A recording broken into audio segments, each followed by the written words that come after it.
না খেয়ে দিন প্রচারের কাজে নিজেকে দিয়েছ বিলিয়ে, তাই ফের কাফিরেরা চিনল না সে আলো, দুষ্ট ছেলেদের পিছু দিল লেলিয়ে। পাথরের আঘাতে ক্ষত বিক্ষত হয়ে সারা শরীর থেকে রক্ত ঝরে। হে রাসূল তোমাকে ভুলি আমি কেমন করে, হে রাসূল তোমাকে ভুলি আমি কেমন করে। আসসালামু আলাইকুম ওয়া রাহমাতুল্লাহি ওয়া বারাকাতুহু। নাহমাদুহু ওয়া নুসাল্লি আলা রাসূলিহিল কারীম। আম্মা বা'দু ফাআউযু বিল্লাহি মিনাশ শাইতানির রাজীম। বিসমিল্লাহির রাহমানির রাহিম। وَلَنَبْلُوَنَّكُمْ بِشَيْءٍ مِّنَ الْخَوْفِ وَالْجُوعِ وَنَقْصٍ مِّنَ الْأَمْوَالِ وَالْأَنفُسِ وَالثَّمَرَاتِ وَبَشِّرِ الصَّابِرِينَ الَّذِينَ إِذَا أَصَابَتْهُم مُّصِيبَةٌ قَالُوا إِنَّا لِلَّهِ وَإِنَّا إِلَيْهِ رَاجِعُونَ صدق الله العظيم رب اشرح لي صدري ويسر لي أمري واحلل عقدة من لساني يفقه قولي। মুয়ার ইসলামিক কনফারেন্স 2024-এ আপনারা যারা উপস্থিত হয়েছেন তাদের সবাইকে আমার অন্তরের অন্তঃস্থল থেকে জানাচ্ছি আন্তরিক শুভেচ্ছা এবং মুবারকবাদ। আহলান ওয়া সাহলান ওয়া মারহাবান বিকুম ফি হাদাল লিকা আত-তাইয়িব আল মুবারাক। আমরা শুরুতে আল্লাহ রাব্বুল ইজ্জা ওয়াল জালালের দরবারে শুকরিয়া জ্ঞাপন করছি, যিনি আজকে আমাদেরকে এরকম চমৎকার একটি পরিবেশে চমৎকার একটি ইসলামিক কনফারেন্সে উপস্থিত হওয়ার সুযোগ করে দিয়েছেন। আমরা সবাই পড়ছি কালিমাতুশ শুকর, আলহামদুলিল্লাহ। আল্লাহ রাব্বুল ইজ্জা ওয়াল জালালের দরবারে শুকরিয়া জ্ঞাপনের পাশাপাশি আমি আজকের প্রোগ্রামের যারা অর্গানাইজিং কমিটি তাদেরকে অন্তরের অন্তঃস্থল থেকে ধন্যবাদ জানাতে চাই, এরকম চমৎকার একটি পরিবেশ, চমৎকার একটি ভেন্যুতে এই ইসলামিক কনফারেন্সের আয়োজন করবার জন্য। সম্মানিত সুধী, আমরা এই পৃথিবীতে খুব অল্প একটা সময়ের জন্য, একটা ট্রানজিট পিরিয়ড কাটানোর জন্য বেসিকলি আমরা এই পৃথিবীতে এসেছি। আমরা কি চিরকাল এই পৃথিবীতে থাকবো বলেন তো? না, একটা ট্রানজিট পিরিয়ডে আমরা এসেছি, আবার চলে যেতে হবে।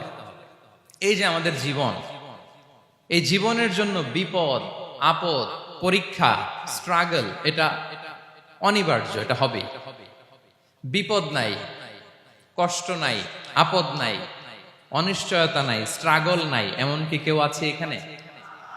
কেউ কি হাত তুলে বলতে পারবেন যে হুজুর আমার জীবনে কোনো বিপদ নাই, অথবা আমার জীবনে কোনো দুঃখ নাই, কষ্ট নাই, কোনো স্ট্রাগল নাই, কোনো রিস্ক নাই? এরকম সৌভাগ্যবান কেউ আছেন এখানে? তাহলে জীবনের জন্য পরীক্ষা এটা অনস্বীকার্য, হবেই হবে পরীক্ষা। পৃথিবীর জীবনটাই এমন, এভাবেই এই লাইফকে ডিজাইন করা হয়েছে। পরীক্ষা থাকবে, এখানে বিপদ থাকবে, এগুলো উত্তীর্ণ হয়ে আপনাকে যেতে হবে। চিরসুখ চির শান্তি এটাই পৃথিবীতে হয় না। চিরসুখ এবং চিরশান্তির জায়গা হচ্ছে জান্নাত। চিরসুখ এবং চিরশান্তি কোথায়? এটা জান্নাতের বৈশিষ্ট্য। চিরসুখ চিরশান্তি, টেনশন নাই, ঝামেলা নাই, পরীক্ষা নাই, বিপদ নাই, রিস্ক নাই, স্ট্রাগল নাই, এটা হচ্ছে দ্য ফিচার্স অফ জান্নাত, জান্নাতের ফিচার। কিন্তু সমস্যা বাদে তখন যখন জান্নাতের ফিচার আমরা দুনিয়ায় খুঁজি, যেটা পাবো আমরা জান্নাতে, এটা খুঁজি কোথায়? এই তখনই সমস্যা বাদে। And this is the main problem. এটাই বড় সমস্যা। এই সমস্যার সমাধান কোথায়, এটা নিয়ে আজকে আমি কিছু কথা অ্যাড্রেস করবো ইনশাআল্লাহ। তো তাহলে আসুন শুনি জান্নাতের ফিচার কি। জান্নাতের কমন একটা ফিচার হচ্ছে জান্নাতে there will be no sickness in paradise। জান্নাতে কোনো অসুস্থতা থাকবে না, চিরসুস্থ। সুবহানাল্লাহ পড়েন। চিরসুস্থ, চির সবল, কেউ অসুস্থ হবে না জান্নাতে। জান্নাত হবে অ্যান্টি এইজিং, জান্নাতে বয়স বাড়বে না কারো, চিরযৌবনা, চিরযুবক, অ্যান্টি এজিং। আপনারা জানেন যে বর্তমান পৃথিবীতে অ্যান্টি এজিং ক্রিম পাওয়া যায় না? ক্রিম, কথা বুঝতেছেন? অ্যান্টি এজিং ক্রিম পাওয়া যায়। তারা বলে এই ক্রিম মাখলে চামড়ায় ভাঁজ পড়ে না। এটার দাম আছে কিন্তু অনেক। অ্যান্টি এজিং ক্রিম লাগায়, শ্যাম্পু ইউজ করে, অ্যান্টি এজিং অয়েল আছে, এটা দিলে নাকি চামড়ায় ভাঁজ পড়ে না। ইভেন ভারতের অনেক বড় একজন ব্যবসায়ী মুকেশ আম্বানি, নাম শুনছেন না, যে তার ছেলের বিয়ে হয়ে গেল, তো এই মুকেশ আম্বানির স্ত্রী নীতা আম্বানি, সে কিছুদিন আগে এক বটল গোল্ড ওয়াটার খেয়েছে, gold water, and it's cost $60,000 $60,000 দাম এক বোতল গোল্ড ওয়াটারের। কেন? ফর অ্যান্টি এজিং, যাতে বয়সের ছাপ গালে না থাকে। এখন বলেন, এভাবে কি আমাদের বয়সকে ধরে রাখা সম্ভব এই পৃথিবীতে?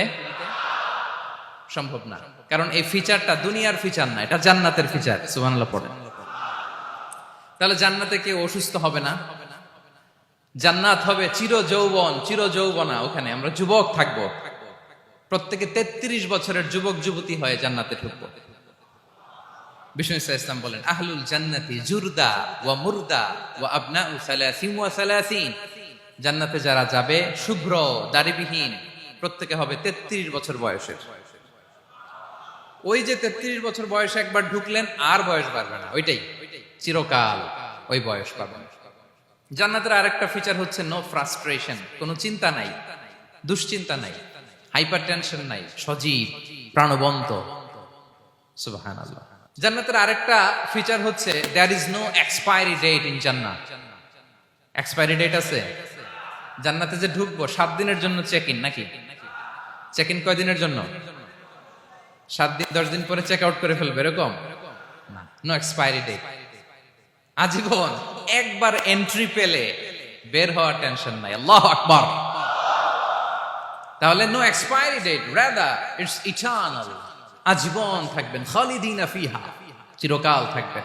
এবং জান্নাতের সবচাইতে গুরুত্বপূর্ণ ফিচার হচ্ছে there will be no death in জান্নাত। জান্নাতে আপনার আর মৃত্যু হবে না, মৃত্যুর বিদায় হবে, তার মানে আপনি অমর হবেন। তাহলে আপনি চির সুস্থ, চির সবল হবেন জান্নাতে, চির যুবক থাকবেন, প্রাণবন্ত থাকবেন, আপনি অমর হবেন, আপনি জান্নাতে মরবেন না। জান্নাতীরা যখন জান্নাতে যাবে, ফেরেশতারা ডেকে বলবে, ইয়া আহলাল জান্নাতি ইন্না লাকুম আন তাসিহু ফালা তাসকামু আবাদা। জান্নাতীরা চিরকাল সুস্থ থাকবা, অসুস্থ হবা না। ইন্না লাকুম আন তাশিব্বু ফালা তাহরামু আবাদা, তোমরা শাবাব থাকবা, বুড়া হবা না। ওয়া ইন্না লাকুম আন তাহইয়াউ ফালা তামুতু আবাদা, চিরকাল বেঁচে থাকবা, মরবা না। এবং সেদিন জান্নাতে মৃত্যু দেয়া হবে, মৃত্যু দেয়া হবে।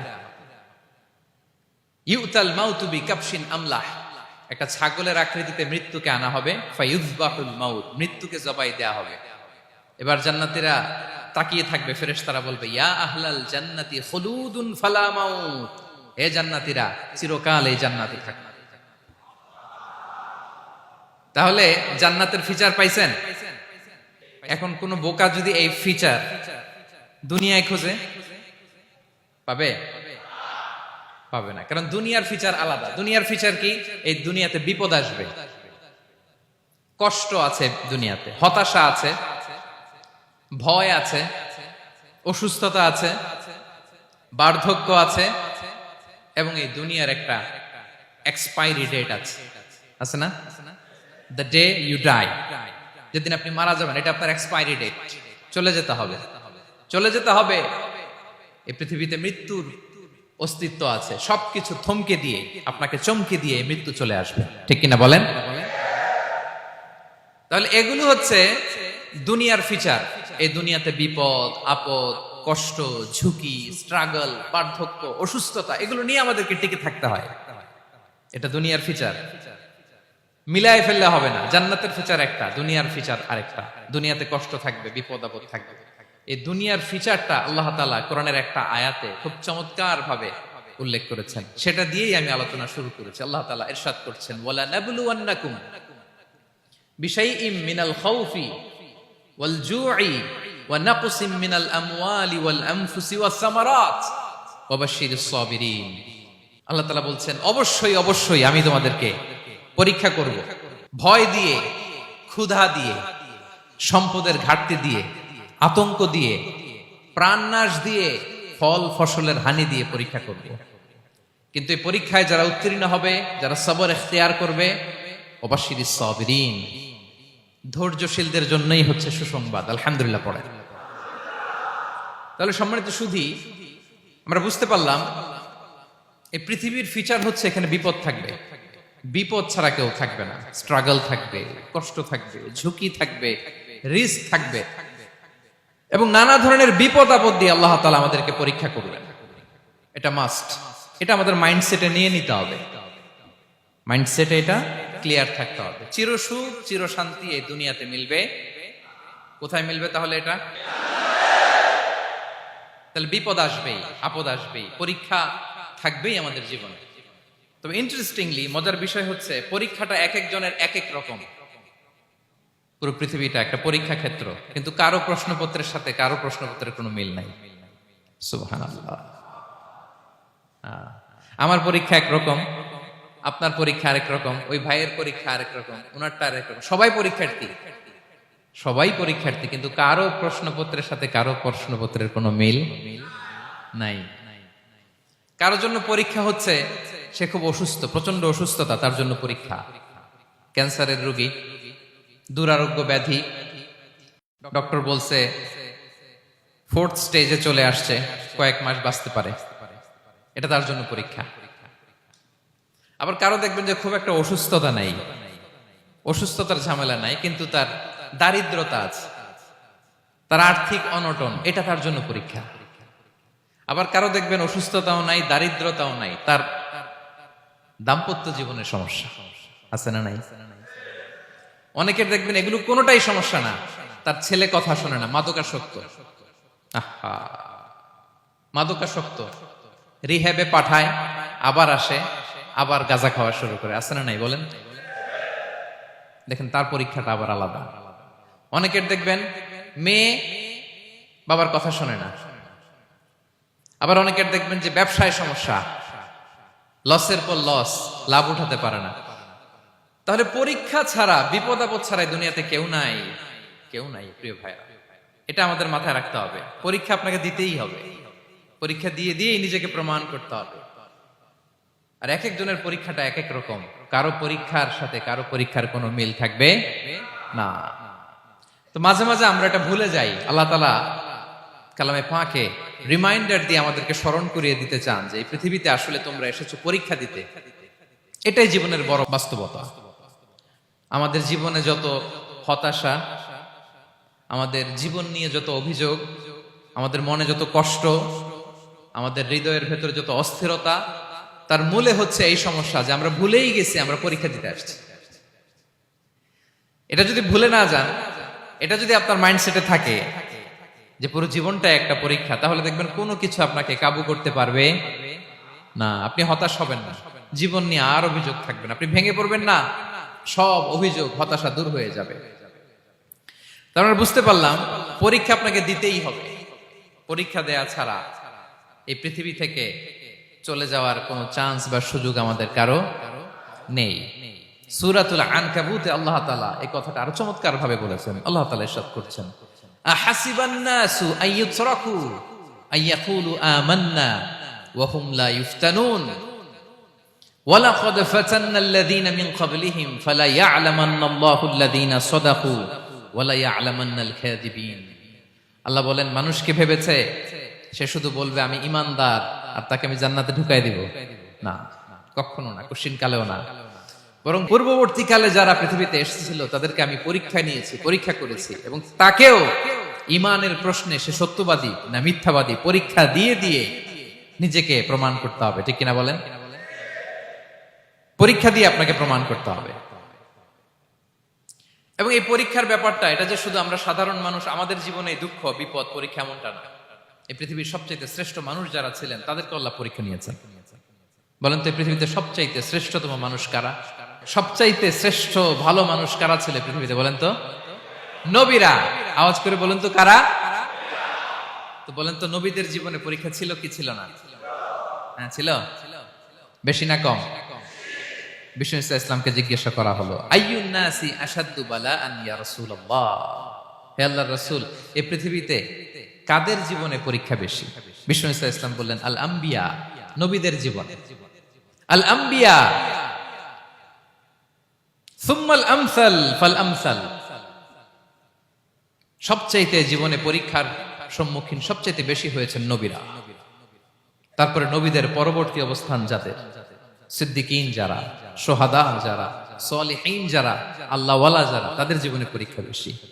ইউবতালার রাজুলু আলা হাসাবি দীনি, ব্যক্তির দিনদারি যত বেশি তার জীবনে আল্লাহর পরীক্ষাও তত বেশি। আপনি আল্লাহওয়ালা হবেন, আপনার জীবনে পরীক্ষাও অনেক বেশি। এজন্য ইমানদার হওয়া যেমনি মর্যাদার, ইমানদারের জীবনে পরীক্ষাও হবে অনেক বেশি। এবং পরীক্ষা যত বড়, খেয়াল রাখতে হবে, মন খারাপ করার কোনো সুযোগ নেই। পরীক্ষা যার জীবনে যত বড়, সেটাতে সফল হতে পারলে ওটার প্রতিদানও বড়। পরীক্ষা যত বড়, এটাতে সাকসেস হইতে পারলে এটার রিওয়ার্ডও তত বড়। বিষ্ণু ইসলাম বলেন, ইযামুল জাযাই মাআ ইযামিল বালা, বালা যত বড় জাযাও তত বড়, প্রতিদানও তত বড়। আপনারা নবীদের জীবনে যদি খেয়াল করেন, দেখবেন যেই নবীর জীবনে পরীক্ষা যত বেশি, সেই নবীর জীবনে সফলতাও তত বেশি। সাইয়েদনা ইব্রাহিম আলাইহিস সালামের কথাটা একটু খেয়াল করেন তো, বলেন তো ওনার জীবনে পরীক্ষা কেমন ছিল, বেশি না কম?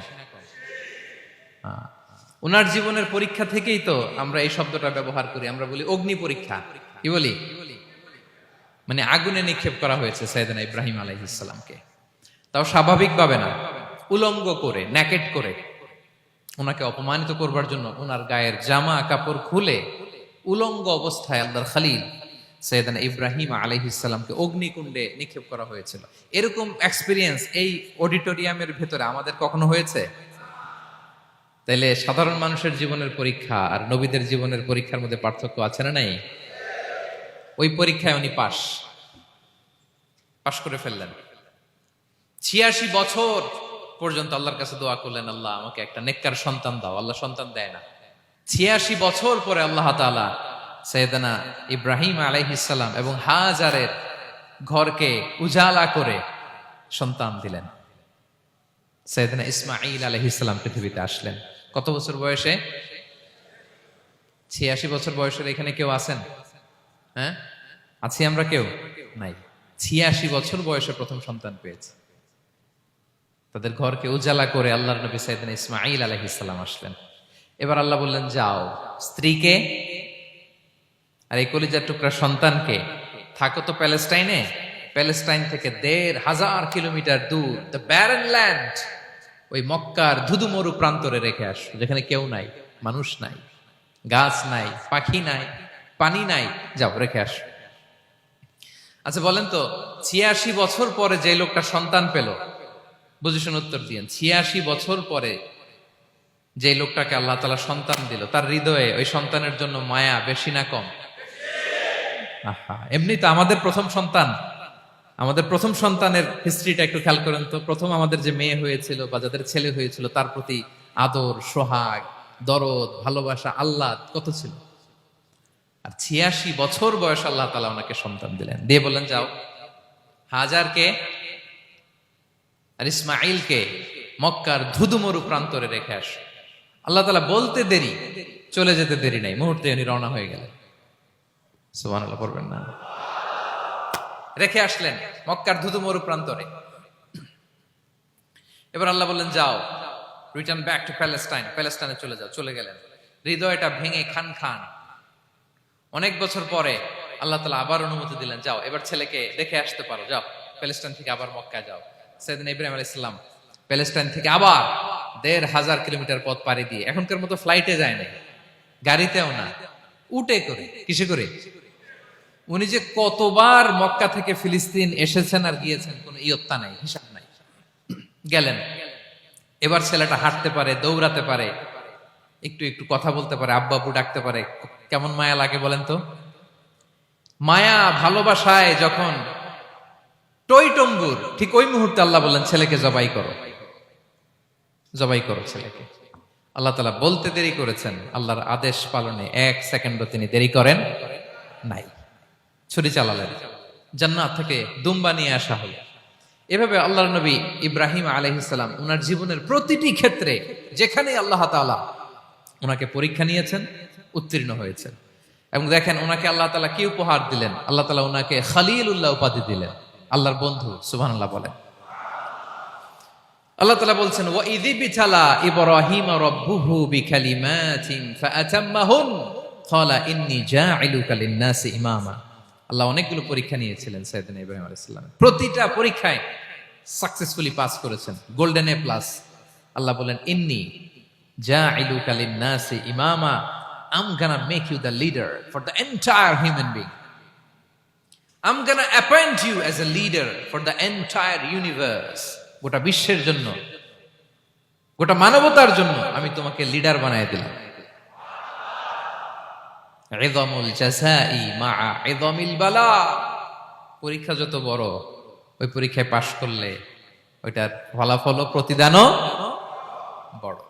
তাহলে দেখেন প্রিয় ভাইরা, সাইয়েদনা ইব্রাহিম আলাইহিস সালামের জীবনে পরীক্ষার কোনো শেষ ছিল না। আমি আপনি কোথায়? আল্লাহর খলিলের জীবনে যদি এত পরীক্ষা থাকতে পারে, আমি আপনি কোথায় বলেন তো? এবার বলেন, সাইয়েদনা মূসা আলাইহিস সালাম, ওনার জীবনে তো কোনো পরীক্ষার ছিল না। হ্যাঁ, গুণে শেষ করতে পারবেন? জন্মটাই তো হয়েছে পরীক্ষার মধ্য দিয়ে। মিশরের ছেলে সন্তান হইলে ফেরাউন বলছে জবাই করো, ওনার মা এরকম সিন্ধুকে করে ভাসায় দিলেন নীল নদীতে। আল্লাহু আকবার! কি একটা রোমাঞ্চকর পরিস্থিতির মধ্য দিয়ে আল্লাহ তাআলা ওনাকে বাঁচালেন। সুবহানাল্লাহ। জন্মই হয়েছে পরীক্ষার মধ্যে দিয়ে। বড় হইলেন, ফেরাউনের ভয়ে দেশ ত্যাগ করলেন, মিশর থেকে মাদিয়ান। আবার আল্লাহর আদেশে যখন ফিরে আসলেন, আবার ফেরাউনের সাথে তর্ক বিতর্ক, যুদ্ধ। একটা রাত আল্লাহ নবী মূসা আলাইহিস সালাম শান্তি মতো মিশরে ঘুমাতে পারে নাই। একটা রাত। শেষ পর্যন্ত এই ফেরাউন মূসা আলাইহিস সালামকে ধাওয়া করেছে। ফেরাউনের ধ্বংসের আগ পর্যন্ত সে মূসা আলাইহিস সালামকে ধাওয়া করেছে। তার মানে মূসা আলাইহিস সালাম এই বিপদ আপদ পরীক্ষা এগুলো থেকে মুক্তি পান নাই। এবার বলেন ঈসা আলাইহিস সালামের কথা। ওনার জীবনে তার পরীক্ষা ছিল না? কি পরীক্ষা ছিল? হ্যাঁ, আল্লাহু আকবার। Same scenario goes to the biography of every messenger in the world. পৃথিবীর সব নবীর ক্ষেত্রে একই ঘটনা ঘটেছে। সাইয়েদনা ঈসা আলাইহিস সালাম দাওয়াত যখন দিলেন, ওনার বিরোধিতা শুরু হলো, ওনাকে হত্যার ষড়যন্ত্র হলো। ইভেন কি ওনাকে মারার জন্য বনি ইসরাইলেরা উদ্ধত হলো, জানে বাঁচবার জন্য পালালেন। এক ঘরে ঢুকলেন, চারদিক দিয়ে ঘেরাও করলো। উনি দরজা জানালা লাগাই দিলেন। ওরা বললো একজন দরজা ভেঙে জানালা ভেঙে ভিতরে ঢুকো, ঢুকে দেখো বেটা ঈসা কি করে। একজন ভিতরে ঢুকছে, ঢুকার সাথে সাথে বল রাফাআহুল্লাহু ইলাইহি, আল্লাহ তাআলা ঈসা আলাইহিস সালামকে উপরে উঠায় নিলেন। আর যেই লোকটাকে তারা ভিতরে ঢুকালো, তার চেহারাকে আল্লাহ তাআলা ঈসা আলাইহিস সালামের চেহারার মতো করে দিলেন। এবার তার বাইরের সাথীরা বলে ঘটনা কি, বেটা ঈসাও বেরোয় না, আমাদের লোকটাও বেরোয় না, সবাই ঢুক। দরজা ভেঙে ভেতরে ঢুকে দেখে ঈসা দাঁড়ায় আছে। বলেন তো এটা ঈসা না মিসা? এটা কি আসল ঈসা? ওমা কতালু ওমা সলাবু ওয়ালাকিন শুব্বিহা লাহুম। আল্লাহ বলে তোমরা আমার নবী ঈসাকে হত্যাও করতে পারো নাই, শুলেও চড়াতে পারো নাই, আমি সেফটি সিকিউরিটি দিয়ে আমার নবী ঈসা আলাইহিস সালামকে আকাশে তুলে নিয়েছি। তাহলে ওনার জীবনে পরীক্ষার শেষ ছিল না। এবার যদি আমরা বিশ্বনবী সাল্লাল্লাহু আলাইহি ওয়াসাল্লামের জীবনের দিকে তাকাই, ওনার জীবনটা দেখেন তো। আমাদের পেয়ারা নবী বিশ্বনবী মুহাম্মদুর রাসূলুল্লাহ সাল্লাল্লাহু আলাইহি ওয়াসাল্লাম, ওনার জীবনে কি স্ট্রাগল ছিল? স্ট্রাগল। মাক্কি জীবনের কথা যদি একটু খেয়াল করেন, দেখেন তো 3 বছর শিয়াবে আবি তালেবে জেল খেটেছেন, না খেয়েছিলেন। ওনার বংশের লোকেরা প্রথমে ছাগল খেয়েছে, ছাগলগুলো যখন শেষ, ছাগলের চামড়াগুলো শুকিয়ে ওইটা খাইছে। গাছের পাতা ছাল এগুলো খেয়ে খাবারের অভাবে বেহুশ হয়ে পড়ে থাকতো তারা। না খেয়ে কয়দিন ছিলেন আপনি? আমি কয়দিন ছিলাম না খেয়ে? মনেই তো পড়ে না, না খেয়েছিলাম কিনা কোনোদিন। এ হচ্ছে মাক্কি জীবন। মেন্টালি প্রেসার দেয়া হয়েছে। বিশ্বনবীর চাচা আবু লাহাব, তার 2 ছেলে উতবা আর উতাইবা, এদের সাথে বিয়ে দিয়েছিলেন 2 মেয়ের। যখন দাওয়াত দেওয়া শুরু করলেন, 2 মেয়েকে ডিভোর্স দিয়ে দিল। দেখেন, একটা বাবার জন্য প্রাপ্তবয়স্কা মেয়েকে যখন উঠায় নেয়ার আগে ডিভোর্স দেয়, তার মানসিক অবস্থাটা কেমন থাকে বলেন? মেন্টালি প্রেসারাইজ করা হয়েছে, ফিজিক্যালি হ্যারাস করা হয়েছে। বিষ্ণু ইসলাম যখন নামাজে দাঁড়াতেন, উটের পচা নারী ভুঁড়ি বিষ্ণুনবীর কাঁধে চাপিয়ে দেওয়া হতো। আপনার জীবনে এরকম ঘটছে কখনো? আপনি নামাজ পড়তেছেন, উটের পচা নারী ভুঁড়ি আপনার কাঁধে চাপিয়ে দেওয়া হয়েছে। কয়দিন হয়েছে এরকম? কয়দিন হয়েছে? হ্যাঁ, তারপরে তো আলহামদুলিল্লাহ বেরোয় না মুখ দিয়ে। কেমন আছেন হুজুর কোয়েন না, বেশি একটা সুবিধার না, তাই না? বেশি একটা একটু মিলাবেন। কতটুকু পরীক্ষা আমরা দিয়েছি। তায়েফে গেলেন বিশ্বনবী, তায়েফে গেছিলেন জমির বায়না দিতে, তাই না? জমি কিনবে তায়েফে। তায়েফবাসীদেরকে জাহান্নামের আগুন থেকে বাঁচাতে গিয়েছিলেন, নিজের জন্য না।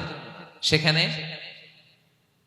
তায়েফের ছেলেরা পাথর মেরেছে বিষ্ণু ইসলামের গায়ে। এত শুভ্র দেহ ছিল, চেহারা ছিল, বিষ্ণুবীর গা দিয়ে ঝরঝর করে রক্ত ঝরেছে। ফিজিক্যাল হ্যারাসমেন্টের শিকার হয়েছেন বিষ্ণু ইসলাম। যখন যেদিন বিষ্ণু ইসলামকে হত্যার ষড়যন্ত্র করা হলো, আল্লাহ তাআলার আদেশে তিনি মক্কা থেকে মদিনা হিজরত করলেন। মদিনাতে যে একটা রাত, সপ্তম হিজরির আগ পর্যন্ত শান্তিতে ঘুমাতে পারেন নাই। 3 দিকে 3 ইহুদি বসতি, বনু কাইনুকা, বনু নদীর, বনু কুরাইজা। আহা, খাওয়ার মধ্যে বিষ মিশিয়ে দেয়া হয়েছিল বিষ্ণু ইসলামের। বাজুর, খাসির বাজুর রান পছন্দ করতেন। এক ইহুদি মহিলা বিষ্ণু ইসলামের ওই রানের মধ্যে বিষ মিশিয়ে দিয়েছিল। ওই বিষের যন্ত্রণায় মৃত্যুর আগ পর্যন্ত বিষ্ণুনবী কাতরাতেন,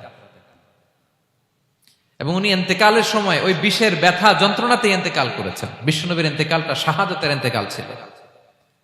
বিষ্ণু ইসলাম বলেছেন, ওই যে খায়বার এলাকার ওই মহিলা যে আমার খাবারে বিষ মিশিয়েছিল, সেই বিষের যন্ত্রণা, বেদনা, কষ্ট আমি অনুভব করছি। খেয়ে না খেয়ে দিন প্রচারের কাজে নিজেকে দিয়েছ বিলিয়ে, তায়েফের কাফিরেরা চিনল না সে আলো, দুষ্ট ছেলেদের পিছু দিল লেলিয়ে। পাথরের আঘাতে ক্ষত বিক্ষত হয়ে সারা শরীর থেকে রক্ত ঝরে। হে রাসূল তোমাকে ভুলি আমি কেমন করে, হে রাসূল তোমাকে ভুলি আমি কেমন করে। হাজার ব্যথা বেদনার পরে ফিরে আসনি তুমি আপন ঘরে, দিনের আলো তুমি ছড়িয়ে দিতে চলে গেলে মদিনায় মক্কা ছেড়ে। হে রাসূল তোমাকে ভুলি আমি কেমন করে, হে রাসূল তোমাকে ভুলি আমি কেমন করে। ঠিক কিনা বলেন? একটা রাত শান্তিতে, শান্তির ঘুম তিনি দিতে পারেন নাই। প্রিয় ভাইরা, তাহলে আমরা কি বুঝলাম? বিশ্বনবীর জীবনও পরীক্ষা ছিল কি ছিল না? আমাদের উপায় আছে? আমরা বাঁচতে পারবো এই বিপদ আপদ পরীক্ষা ঝঞ্ঝাল থেকে? বাঁচতে চাইলেও বাঁচতে পারবো? পারবো না। ইমাম মালিক আলাইহি রাহমা নাম শুনেছেন? ইমাম মালিক, ওনার জ্ঞান থেকে লাখো লাখো মানুষ উপকৃত হয়েছে, কোটি কোটি মানুষ উপকৃত হয়েছে। মদিনার রাস্তায় রশি দিয়ে ওনাকে টেনে হিচড়ে এক এলাকা থেকে আরেক এলাকায় নিত জালেম বাদশারা। ইমাম মালিক আলাইহি রাহমা। ইমাম আহমদ ইবনে হাম্বল, ওনাকে বেত্রাঘাত করা হতো, চাবুক দিয়ে পেটানো হতো। আমাদের মাযহাবের ইমাম আল ইমাম আল আযম আবু হানিফা আলাইহি রাহমা, ওনাকে কারাবন্দী করা হয়েছিল।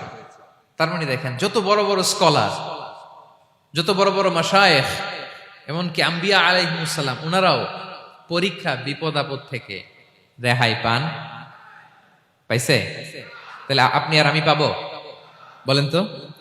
তাহলে এটা আমাদের ব্রেইনে গেঁথে নিতে হবে যে জীবন মানেই এখানে বিপদ থাকবে, পরীক্ষা থাকবে, স্ট্রাগল করে করে আমাকে আগাতে হবে। কেউ আমার জন্য রেড কার্পেট বিছিয়ে রাখবে না। এই জীবনটা বড় জটিল। This is life, how it's design. এভাবেই পৃথিবীকে ডিজাইন করা হয়েছে। এখানে বিপদ আছে, কষ্ট আছে। এই পরীক্ষা দিয়ে দিয়ে আপনাকে উত্তীর্ণ হতে হবে। বুঝতে পেরেছেন প্রিয় ভাইরা? নাও দ্য কোশ্চেন আরাইজেস, এখন প্রশ্ন হচ্ছে, কেন আল্লাহ এই পরীক্ষা নেন? কেন? আল্লাহ তাআলা সূরা মুলকে বলেছেন, এই পৃথিবী সাজানোর, এই জীবন মৃত্যুর এই খেলা, এটার উদ্দেশ্যটাকে আল্লাহ তাআলা স্পষ্ট করে বলেছেন, আল্লাযী খালাকাল মাউতা ওয়াল হায়াতা লিয়াবলুয়াকুম আইয়ুকুম আহসানু আমালা। জীবন মৃত্যু দিয়ে তোমাদের জীবনকে সাজানো হয়েছে এজন্য, যাতে করে তিনি তোমাদের পরীক্ষা করতে পারেন। কি করতে পারেন? তোমাদের মধ্যে কে সৎকর্মে অগ্রগামী, কে কাজে ভালো, আমলে ভালো, এটা দেখার জন্য। বেসিকলি আল্লাহর দেখার প্রয়োজন নাই, আমাদেরকে দেখানোর জন্য এই পরীক্ষার আয়োজন। আমি ভালো করবো না খারাপ করবো এটা আল্লাহ জানে না? তো ওনার পরীক্ষা করা লাগে কেন? কথা বলেন। আমি জান্নাতি না জাহান্নামী এটা আল্লাহ জানেন না? বেসিকলি আমাদেরকে জানানোর জন্য এই পরীক্ষার আয়োজন। কাদেরকে জানানোর জন্য? মানে তুমি জেনে যাও তুমি জান্নাতি না জাহান্নামী। আমি ভালো করেই জানি। একটা ছোট্ট উদাহরণ দিলে বুঝতে পারবেন প্রিয় ভাইয়েরা। ধরেন আল্লাহ তাআলা দুইজনকে সৃষ্টি করলেন। উদাহরণস্বরূপ একজনের নাম আব্দুল্লাহ, আরেকজনের নাম আব্দুর রহমান। সৃষ্টির পরে আব্দুল্লাহকে বললেন, আব্দুল্লাহ আমি জানি তুমি পৃথিবীতে 50 বছর হায়াত পাইতা, খুব ভালো কাজ করতে, তুমি দুনিয়াতে অনেক ভালো কাজ করতে, এটা আমি আগেই জানি, আমার অসীম জ্ঞান বলে আমি আগে থেকেই জানি। তো যাও, তোমার এইমাত্র সৃষ্টি করলাম, যাও তুমি জান্নাতে ঢুকে যাও, কারণ আমি জানি তুমি জান্নাতি হবে। আচ্ছা, আর আব্দুর রহমান তুমি পৃথিবীতে খুব খারাপ কাজ করতে, এটা আমি জানতাম, তোমারে পাঠাইলে খারাপ কাজ করবা, তুমি সীমালঙ্ঘন করবা, অন্যায় করবা, অপরাধ করবা, তুমি জাহান্নামী হবা, যাও। যেহেতু আমি জানি পরীক্ষার আর দরকার নেই, তোমারে জাহান্নাম দিয়ে দিলাম, যাও ঢুকে যাও। আব্দুল্লাহ ঠিকই জান্নাতে ঢুকে যাবে, আব্দুর রহমান কি ঢুকবে? ঢুকবে। সে বলবে, আল্লাহ এইমাত্র আমারে বানাইলেন, এইমাত্র আপনি আমাকে সৃষ্টি করলেন, সৃষ্টি করেই বলতেছেন তুমি জাহান্নামে যাও, আর বলতেছেন আমি জানি দুনিয়াতে পাঠালে তুমি খারাপ কাজ করবা, তুমি জাহান্নামী হবা, পাঠানোর আর কি দরকার, আগে থেকে জাহান্নামে যাও। আল্লাহ আপনি জানলে জানতে পারেন, আমি তো জানি না। ঠিক কিনা বলেন? সে বলবে, না আল্লাহ আপনি ভুল বলতেছেন, এই দুনিয়াতে পাঠাইলে আমি খুব ভালো কাজ করতাম, আমি সীমালঙ্ঘন করতাম না, নামাজ পড়তাম, রোজা রাখতাম, হজ করতাম, যাকাত দিতাম, সাদাকা করতাম, চ্যারিটি করতাম, জনকল্যাণকর সব ভালো কাজগুলো আল্লাহ আমি করতাম। এজন্য আল্লাহ তাআলা পরীক্ষার আয়োজন করেছেন, যাতে করে তুমি জেনে যাও যে পৃথিবীতে তুমি কি করেছো। এখন আর আল্লাহকে এক্সকিউজ দেওয়ার সুযোগ নেই। আচ্ছা বলেন তো, আবু জাহেলকে যদি আল্লাহ এখন কিয়ামতের দিন বলে, Abu Jahl go to the hell fire, আবু জাহেলের কিছু বলার সুযোগ আছে? কারণ ও দুনিয়াতে কি করে আসছে এটাও জানে না। ফেরাউনকে ডেকে যদি আল্লাহ বলে, ফেরাউন তুমি জাহান্নামে যাও, go to the hell fire, ওর কি কোনো এক্সকিউজ দেওয়ার সুযোগ আছে? বলেন, সুযোগ আর আছে? কারণ তুমি দুনিয়াতে কি করেছো তোমার চেয়ে ভালো কেউ আর জানে।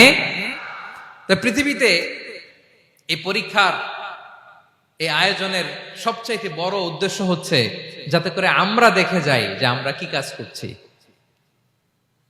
কেউ যখন পরীক্ষা দেয় প্রিয় ভাইরা, ওই পরীক্ষায় কত পাবে তার একটা হিসাব আছে না? বলেন, আপনি গণিত পরীক্ষা দিয়ে আসছেন, যে 100-তে 100 পাবে সে বলতে পারে আমার সব অঙ্ক হয়েছে, ঠিক কিনা বলেন? আর যে লাড্ডু গুড্ডু বুঝছেন তো, কিছুই পারে নাই, ঘোড়ার ডিম, তারও একটা হিসাব আছে যে সে কিছুই লিখে আসতে পারে নাই। তাই পৃথিবীতে এই পরীক্ষার আয়োজনের প্রধানতম কারণ হচ্ছে যাতে করে আমরা বুঝে যেতে পারি যে আমরা কোথায় যাব, জান্নাতে না জাহান্নামে। প্রিয় সুধী, এ পর্যায়ে আমরা জানবো এই যে পরীক্ষা আল্লাহ তাআলা নিচ্ছেন আমাদেরকে, এই পরীক্ষায় সফল হওয়ার মূল মন্ত্র কি। কোরআনে বিভিন্ন আয়াতে এই পরীক্ষার কথা বলা হয়েছে এবং এই পরীক্ষার সফলতার মূল মন্ত্রও কোরআনে ঘোষিত হয়েছে। আলহামদুলিল্লাহ বলেন। যে আয়াত দিয়ে আমি শুরু করেছি, এই আয়াতে আল্লাহ তাআলা বলেছেন, ওয়াবাশশিরিস সাবিরিন, নবী হে ধৈর্যশীলদেরকে আপনি সুসংবাদ দিন, ধৈর্যশীলদেরকে সুসংবাদ দিন। তার মানে বিপদে ধৈর্য ধারণ করতে হবে প্রিয় ভাইরা। ইন্নামাস সাবরু ইনদা সাদামাতিল উলা। বিপদে আমরা অনেক সময় প্যানিক হয়ে যাই, অস্থির হয়ে যাই, কি করব, হতাশ না। মুমিনরা হতাশ হয় না, ধৈর্য ধারণ করে। কি করে? কি করে? ধৈর্য ধারণ করার শক্তি দাও গো মেহেরবান আমায়, দাও গো মেহেরবান। পড়েন, ধৈর্য ধারণ করার শক্তি দাও গো মেহেরবান আমায়, দাও গো মেহেরবান। সবাই বলুন একসাথে, ধৈর্য ধারণ করার শক্তি দাও গো মেহেরবান আমায়, দাও গো মেহেরবান। বুকের ভেতর ব্যথার নদী বইছে অবিরাম, বইছে বইছে অবিরাম। পড়ুন, ধৈর্য ধারণ করার শক্তি দাও গো মেহেরবান, আমায় দাও গো মেহেরবান। পড়েন আমিন। আল্লাহ যেন বিপদে আমাদেরকে ধৈর্য ধারণ করার তৌফিক দান করে।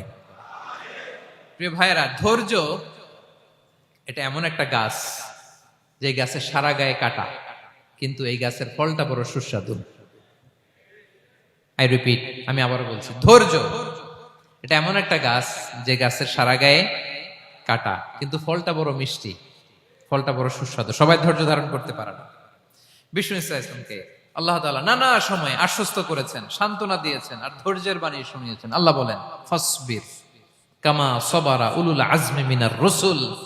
নবী হে, আপনার আগে দৃঢ় প্রত্যয়ী নবীরা যেরকম ধৈর্য ধারণ করেছে, আপনিও ধৈর্য ধারণ করুন। সূরাতুল মুজাম্মিল আল্লাহ তাআলা বলছেন, ওয়াসবির আলা মা ইয়াকুলুনা ওয়াহজুরহুম হাজরান জামিলা। ওরা যাই বলুক, আপনি ধৈর্য ধারণ করুন, ওদের কথাকে ইগনোর করুন। Just ignore what they are saying to you. যা বলে আপনি জাস্ট ইগনোর করেন। ওরা বিষ্ণু ঈসা ইসলামের মনোবলকে ভেঙে দেওয়ার জন্য কখনো বিষ্ণু ঈসা ইসলামকে কবি বলে গালি দিত। কবি কি বলতো? শায়ের। কখনো বলতো মজনুন, পাগল। নাউজুবিল্লাহ পড়বেন না? পাগল বলে গালি দিত। মাঝে মাঝে বলতো কাহিন, গণক। মাঝে মাঝে বিষ্ণু ঈসা ইসলামকে তারা বলতো আবতার, লেস কাটা। মুহাম্মদ, তোমার ছেলে নাই, তোমার বংশ নির্বংশ হয়ে গেছে, তোমার নাম নেয়ার মতো কেউ নাই। আহা, কপাল পোড়া। গোটা বিশ্বব্যাপী বিষ্ণু ঈসা ইসলামের সুনাম সুখ্যাতি ছড়িয়ে দিয়েছে কে? আকাশ বাতাস মাড়িয়ে, সাত আকাশ ছাড়িয়ে আল্লাহর আরশ পর্যন্ত আল্লাহ তাআলা বিষ্ণু নবীর সুনাম সুখ্যাতিকে সুউচ্চ করেছেন। ঠিক কিনা বলেন?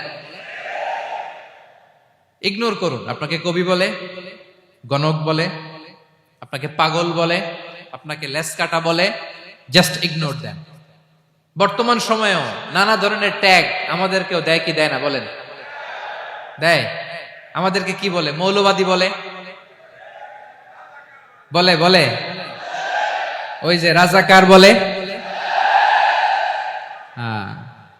রাজাকার রাজাকার খেলার দিন শেষ। মন মতো হইলে মুক্তিযোদ্ধা, মন মতো না হইলে রাজাকার, এই দিন শেষ। ওই দিন আর নাই। এই কার্ড দিয়ে আর খেলার দিন নাই। এগুলো মানুষ আর খায় না এখন, এগুলো গিলে না আর। সাধারণ মানুষ বড্ড সচেতন। দেখেন, কালের বিবর্তনে, সময়ের আবর্তনে একই পরিক্রমা আমাদেরকেও ট্যাগিং করে। আমাদেরকে মৌলবাদী বলে, ব্যাকডেটেড বলে, রাজাকার বলে, জঙ্গি বলে, যুদ্ধাপরাধী বলে। আছে না এরকম? ওয়াসবির আলা মা ইয়াকুলুন, নিজের সাথে মিলায় নেন। যা বলে ধৈর্য ধারণ করো। ওয়াহজুরহুম হাজরান জামিলা, জাস্ট ইগনোর দেম, ভালোভাবে ইগনোর করেন, খালাস, সালাম দিয়ে কেটে পড়েন। তাহলে প্রিয় ভাইরা, এই বিপদ আপদ আমাদের পিছু ছাড়বে না, পিছু ছাড়বে না। নবীদের পিছু ছাড়ে নাই, আমরা কোথায়? আমরা আর কি? বিপদ আমাদেরকে ধৈর্য ধারণ করতে হবে, মনোবল হারাইলে হবে না। দেখেন বিশ্বনবী কিভাবে আপনাদেরকে সান্ত্বনা দেয়। বিশ্বনবী বলেন, আজাবান লি আমরিল মুমিন, মুমিনের ব্যাপারটা বড় আশ্চর্যজনক। ফাইন্না আমরাহু কুল্লাহু লাহু খাইর, মুমিনের জীবনে যা ঘটে সবটাই খাইর, সবটাই কল্যাণ। ইন আসাবাতহু সাররাউ শাকারা ফাকানা খাইরাল্লাহ ওয়া ইন আসাবাতহু দাররাউ সাবারা ফাকানা খাইরাল্লাহ। মুমিনের জীবনে যদি সুখ আসে তাহলে মুমিন শুকরগুজার হয়, এটা তার জন্য ভালো। আর যদি মুমিন জীবনে দুঃখ আসে তাহলে সে সবর ইখতিয়ার করে, এটাও তার জন্য ভালো। সুবহানাল্লাহ। তাহলে দেখেন, আমরা হয় সুখে থাকি নয় দুঃখে থাকি, ঠিক কিনা বলেন? তাহলে সুখের সময় আমরা শুকর করি, কি করি? শুকরগুজার হই। শুকরিয়া করাও একটা ইবাদত, শুকরিয়া করাও কি? আর দুঃখের সময় আমরা সবর করি, সবর করাটাও একটা। তাহলে আমাদের পুরো জীবনটাই ইবাদত, পুরো জীবনটাই সুখের সময় শুকর আর দুঃখের সময় সবর। আওয়াজ করে বলেন, সুখের সময় শুকর, আর দুঃখের সময়।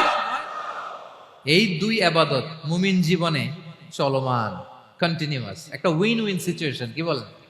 উইন উইন হয়ে গেল না? যেই পরিস্থিতিতেই থাকে আমাদের জন্য লাভ। আল্লাহু আকবার। তাহলে প্রিয় ভাইরা, এটাই জীবনের বাস্তবতা। সবর আমাদেরকে ইখতিয়ার করতে হবে, হতাশ হওয়া যাবে না। অনেকে আমরা অল্পতে হতাশ হই। এই যে আমরা ধৈর্য ধারণ করছি, এর ফল পাচ্ছি না? দীর্ঘ 1.5 যুগ, 1.5 দশক ধরে ধৈর্য ধারণ করছেন না আপনারা? এখন মুক্তি, স্বাধীনতা, বিজয় এনে দিয়েছে কে? ধৈর্য ধারণ করুন। ধৈর্যের যে ফলাফল, এটা বড় মিষ্টি। ধৈর্য এমন একটা গাছ, এই গাছের সারা গায়ে কাটা, কিন্তু এর ফলটা বড় সুস্বাদু, এর ফলটা বড় মিষ্টি। ধৈর্য ধারণ করার অভ্যাস করতে হবে প্রিয় ভাইরা। মুমিন হতাশ হয় না, হাল ছেড়ে দেয় না। মুমিন ভরসা রাখে একজনের উপর, তিনি কে? লা তাইয়াসু মির রাউহিল্লাহ, ইন্নাহু লা ইয়াইয়াসু মির রাউহিল্লাহি ইল্লাল কওমুল কাফিরুন। আল্লাহর রহ থেকে, রহম থেকে নিরাশ হয়ে যাও না। কাফির ছাড়া, অকৃতজ্ঞ ছাড়া কেউ আল্লাহর রহ থেকে, আশা থেকে নিরাশ হয় না। শয়তানের সবচেয়ে বড় মিশন হলো আমাদেরকে হতাশ বানানো। এটা খেয়াল রাখবেন। শয়তানের সবচাইতে বড় মিশন কি? আমাদেরকে হতাশ করে দেয়া। হতাশ বানাইতে পারলে সে সাকসেসফুল, খুশি। কিন্তু আমরা এত সহজে হতাশ হই না, আমরা নিরাশ হই না, আমরা বিপদে হাল ছেড়ে দেই না। আমরা ভরসা রাখি এক মহান সত্তার উপর। তিনি কে? মনে থাকবে? বিপদ আসলে ভেঙে পড়বেন? ভিসা না হইলে কান্নাকাটি শুরু করবেন? ব্যবসায় লস হইলে হাউমাউ? হ্যাঁ, দেশ থেকে কোনো দুঃসংবাদ আসলে হতাশ হবেন, ভেঙে পড়বেন? ধৈর্য ধারণ করব আমরা। আওয়াজ করে বলেন, আমরা কি করব? সবর। বিপদ ট্যাকেল দেওয়ার প্রথম স্টেপ হচ্ছে সবর। ধৈর্য ধারণ করতে হবে। অবশ্যই সাবিরিন, ধৈর্যশীলদেরকে সুসংবাদ দাও। বিপদ থেকে বাঁচার দ্বিতীয় স্টেপ হচ্ছে এই বিপদ থেকে উত্তরণের চেষ্টা করতে হবে। কন্টিনিউয়াস প্রচেষ্টা চালিয়ে যেতে হবে। ওয়াল্লাযীনা জাহাদু ফিনা লানাহদিয়ান্নাহুম সুবুলানা। যারা আমার রাস্তায় চেষ্টা করে, প্রচেষ্টা করে, স্ট্রাগল করে, তাদেরকে আমি পথ দেখিয়ে দেই, সুবুল দেখিয়ে দেই, ওয়ে আউট দেখায় দেই, এক্সিট দেখায় দেই। কোথাও আটকাবেন না আপনি, আপনাকে এক্সিট দেখায় দিবে কে? মালয়েশিয়াতে কেলুয়ার বলে না? কেলুয়ার কি বলে চিনেন? কেলুয়ার মানে কি? এক্সিট। এক্সিট পেয়ে যাবেন, আটকাবেন না আপনি জীবনে কোথাও। 3 নাম্বার, আল্লাহর উপর তাওয়াক্কুল করতে হবে বিপদ আসলে। ওমাইয়া তাওয়াক্কাল আলাল্লাহি ফাহুয়া হাসবুহ। আল্লাহর উপর যে তাওয়াক্কুল করে, আল্লাহই তার জন্য যথেষ্ট হয়ে যায়। তাহলে বিপদে প্রিয় ভাইরা আমরা প্যানিক হব না, ধৈর্য ধারণ করব, বিপদ থেকে উত্তরণের সর্বোচ্চ প্রচেষ্টা চালিয়ে যাব, আর ভরসা রাখবো একজনের উপর, তিনি কে? আর বিপদ আসলে এটাকে নেগেটিভলি নেবেন না সব সময়। বিপদ আপদ এটা অনেক পজিটিভ, ভালো জিনিস আমাদের জীবনে বয়ে নিয়ে আসে। শাইখুল ইসলাম ইবনু তাইমিয়া আলাইহি রাহমা, উনি বলতেন, খুব দামি কথা, খুব হেভি ওয়েট কথা, মনোযোগ দিয়ে শুনুন। তিনি বলতেন, যে নেয়ামত তোমাকে আল্লাহ থেকে দূরে সরায়, ওই নেয়ামতের চেয়ে বিপদ ভালো, যে বিপদ তোমাকে আল্লাহর দিকে ধাবিত করে। আই রিপিট, আমি আবারও বলি, যে নাজ নেয়ামত তোমাকে আল্লাহ থেকে দূরে সরিয়ে দেয়, সে নাজ নেয়ামতের চেয়ে ওই বিপদ আপদ ভালো, যে বিপদ আপদ তোমাকে আল্লাহর কাছে টেনে দেয়। তাহলে বিপদ আপদ আসলে আপনি হতাশ হবেন? আর কখনো দুঃখ করবেন? মোয়ারের ভাইয়েরা, আর মন খারাপ করবেন? আপনি খেয়াল করে দেখেন, বিপদ আসলে আমরা আল্লাহরে ডাকি বেশি। যখন অসুস্থ আপনি খেয়াল করেন তো, আল্লাহ আল্লাহ, তুমি ছাড়া বাঁচানোর কেউ নাই, আল্লাহ আল্লাহ তুমি হেফাজত করো, আল্লাহ তুমি সুস্থ করে দাও। যখন লাইফ থ্রেট, দেখেন আপনি গুম হয়ে যেতে পারেন, আপনার কারাবন্দী করতে পারে, এরকম একটা বিপদের মধ্যে আছেন, তখন খেয়াল করেন তো আল্লাহর সাথে আপনার কানেক্টিভিটি, রিলেশনশিপটা কতটা ডেভেলপ হয়। কারণ বিপদে পড়লে আমরা আল্লাহরে ডাকি বেশি। তাহলে বিপদ আপদেরও কিছু পজিটিভ সাইড বা দিক আমাদের জীবনে আছে না নাই? অনেক পজিটিভ দিক আছে, কয়েকটা শেয়ার করি। 1 নাম্বার, আল্লাহ এক নম্বর পজিটিভ সাইড তো বললাম, ইমাম ইবনু তাইমিয়া যেটা বললেন। এরপরে হচ্ছে মাঝে মাঝে আল্লাহ তাআলা আমাদের মর্যাদাকে আপগ্রেড করতে চায়, এলিভেট করতে চায়। আপনি ধরেন কোন একটা এয়ারলাইন্সের রেগুলার প্যাসেঞ্জার টিকিট কাটেন, মাঝে মাঝে হঠাৎ করে দেখবেন কাউন্টারে গেলে তারা বলে you are upgraded to business class অথবা you are upgraded to first class. যেহেতু রেগুলার প্যাসেঞ্জার, অনেক মাইলস জমা হয়েছে, আপগ্রেড করে দেয়। তো আল্লাহ তাআলা মাঝে মাঝে চায় তিনি আমাদের মর্যাদাকে, র্যাঙ্ক এটাকে আপগ্রেড করবেন, কিন্তু আমার যে আমল আখলাকের অবস্থা ওইটা দিয়ে ওই আপগ্রেড র্যাঙ্কে যাওয়ার সুযোগ নাই। বুঝতেছেন কথা? আল্লাহ চায় আমার লেভেল একটু আপ করতে, কিন্তু আমার আমলের যে অবস্থা এতে আমি ওখানে যাই না। তখন আল্লাহ কিছু বিপদ আপদ দিয়ে, পরীক্ষা দিয়ে বান্দাকে টেস্ট করে। ওই পরীক্ষায় যদি উত্তীর্ণ হন, সাথে সাথে আল্লাহ তাআলা আপনার লেভেল বা র্যাঙ্ক আপগ্রেড করে দেয়। সুবহানাল্লাহ পড়বেন না? তাহলে লাভ না লস? আওয়াজ করে বলেন, লাভ না লস? মুমিন জীবনের সব লাভ। যত বিপদ আপদ আপনাকে স্পর্শ করে প্রতিটাতেই আপনার জন্য কল্যাণ। বিষ্ণু ইসলাম বলেন, মা ইউসিবুল মুসলিমা মিন নাসাবিন ওয়ালা ওয়াসাবিন ওয়ালা হাম্মিন ওয়ালা হুজনিন ওয়ালা আযান ওয়ালা গাম্মিন হাত্তা শাওকাতি ইউশাকুহা ইল্লা কাফারাল্লাহু বিহা খাতায়া।